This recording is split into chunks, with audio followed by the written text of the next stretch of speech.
श्री जगदीश लूथरा जी से वो अब आए और अपना पाठ भी करें। उन्होंने शुरू में भी किया, अब आए, आज के कार्यक्रम के मुख्य संयोजक हैं। दोस्तों, बहुत प्रोग्राम्स होते हैं लेकिन इतने लोग परिवार के आना बहुत मुश्किल है। जितने अपरिचित चेहरे पीछे देख रहा हूं मैं, यदि आप अपना कीमती समय लेकर आए, यहाँ से वहां तक के तमाम लोग जो आप आए हैं, सर आपका सबका धन्यवाद। इतने लोग नॉर्मली नहीं आते, तो ये लूथरा जी आपने अपने सही का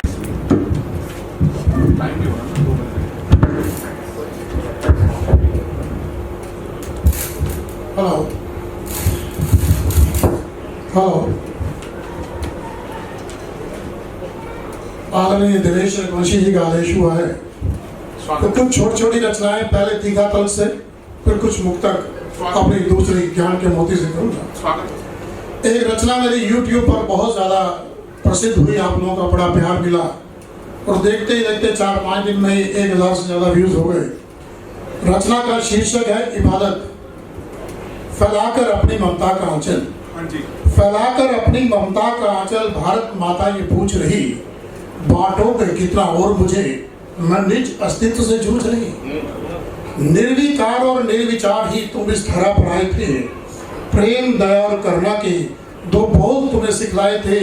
जब तक तुम एक बच्चे थे, हृदय से बिल्कुल सच्चे थे, ना जाने कौन विद्यालय में अब शिक्षा लेने जाते हो। मंदिर मस्जिद एक दूसरे पर चिल्लाते हो। दोनों ही पाकीज़ा दर हैं, दोनों ही पाकीज़ा दर हैं, दोनों परम पिता के घर हैं। अपनी अपनी समझ से दोनों अपना रब मनाते हो, फिर एक दूसरे की पीड़ा को तुम क्यों समझ नहीं पाते हो। मंदिर मैं हूँ, मस्जिद मैं हूँ, मैं गिरजा घर गुरुद्वारा हूँ। जब जब तुम भिड़ गए आपस में, तब तब मैं ही हारा हूँ। ईश्वर अल्लाह जीसस वाहिगुरु सब मेरे ही नाम है।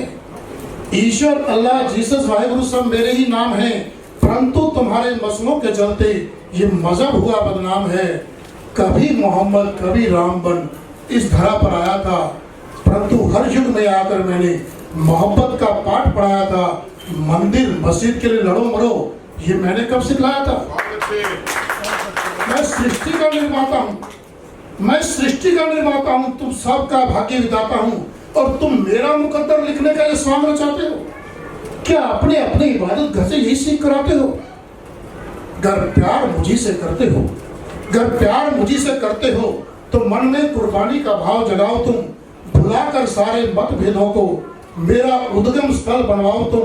जब इतना सब कुछ कर लोगे तो वश में तुम मुझको कर लोगे, तभी तुम्हारी इबादत को मैं हृदय से स्वीकार करूंगा और बैठाकर अपनी गोदी में तब जी भर के तुमको प्यार करूंगा, जी भर के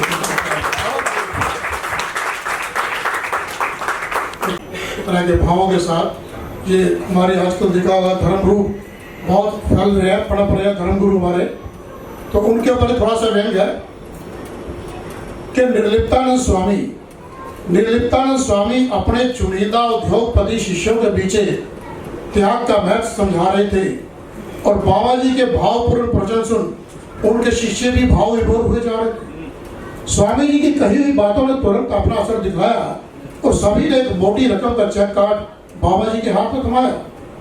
बाबा जी चेकों में भरी रकम देख खुशी से फूले नहीं समा रहे थे और वैकुंठ में बैठे श्री हरि ये दृश्य देख मंद मंद मुस्कुरा रहे थे। बहुत अच्छे।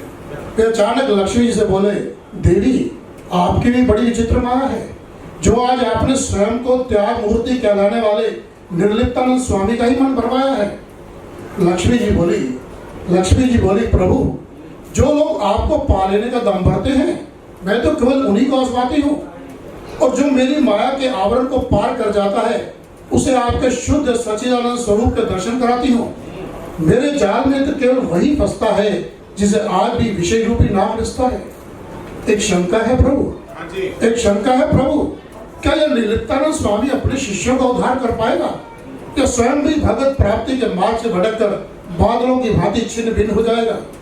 प्रभु बोले, देवी जिसके हृदय में मेरे नाम का बीज अंकुरित होता है वह कभी भी समूल विनाश को नहीं प्राप्त होता है। ऐसा व्यक्ति पुनः जन्म लेकर संसार में आएगा और यदि पुनः भटकाव नहीं हुआ तो निश्चित तौर पर मुझे पाएगा, अन्यथा यूं ही संसार में आता रहेगा, जाता रहेगा, आवागमन के चक्कर लगाता रहेगा, खुद भी भटकता रहेगा और दूसरों को भी भटकाता रहेगा। भी कर लेंगे। 2 मुक्तक सुन लीजिए और मेरा पाठ भी। जी डॉक्टर साहब आ रही है सर। 2 मुक्तक सब कुछ आ जाएगा उनमें। जो रिश्ते प्यार से सींचे सदा वो लहलहाएंगे, जो रिश्ते प्यार से सींचे सदा वो लहलहाएंगे, दुखों में रोएंगे मिलकर सुखों में मुस्कुराएंगे। 2 पंक्ति आप तक पहुंच जाए पीछे तक के लोगों तो थोड़ी तालियों का गुलदस्ता देना सुनने के बाद।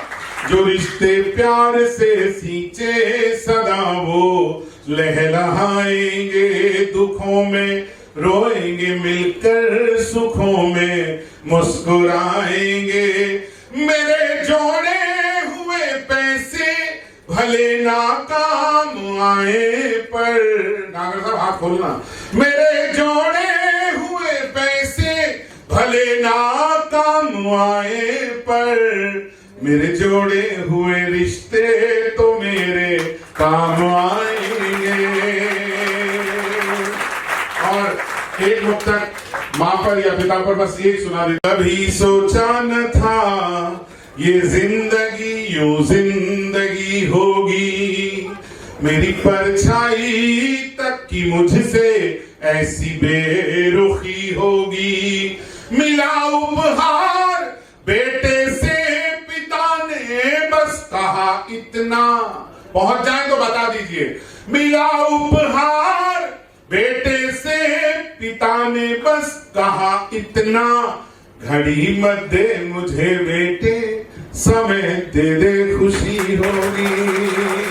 आप सबने समय दिया इसके लिए धन्यवाद। बस 5 मिनट अंतिम मांगता हूं। विशेष रूप से धन्यवाद दिया आज के मुख्य अतिथि श्री देवेंद्र चौधरी जी के और दूसरे अतिथि को जिन्होंने पूरे कार्यक्रम में पूरा समय दिया। एक बार इनके लिए थोड़ी तालियां दे दीजिए। और बिना देरी के मैं आदरणीय मंगल सिंह जी को निवेदन करता हूँ, आए। कविता हम कभी भी सुना सकते हैं, कोई फर्क नहीं पड़ता, लेकिन बाहर से आए हुए अतिथि को सुने। मैंने 1 मिनट भी पूरा नहीं लिया। लुत्फी की कविता किसी को याद रह जाए, आधा घंटा तो मंगल सिंह जी को मैं सुना दूंगा बिना रुके। लेकिन केवल ये सुन लीजिए, तो हमारे कितने नेता सुनाते हैं यहाँ पर, आपने सुनी होगी कि क्या सीरत क्या सूरत थी, माँ ममता की मूरत थी, पांव छुए और काम हुए, माँ तो एक मुहूर्त थी। बस्ती भर के लोगों की माँ तो अहम जरूरत थी, और सच तो यह है माँ हमको तेरी बड़ी जरूरत थी। ऐसी पंक्तियों के लेखक आपके सामने मंगल नसीम साहब, आइए।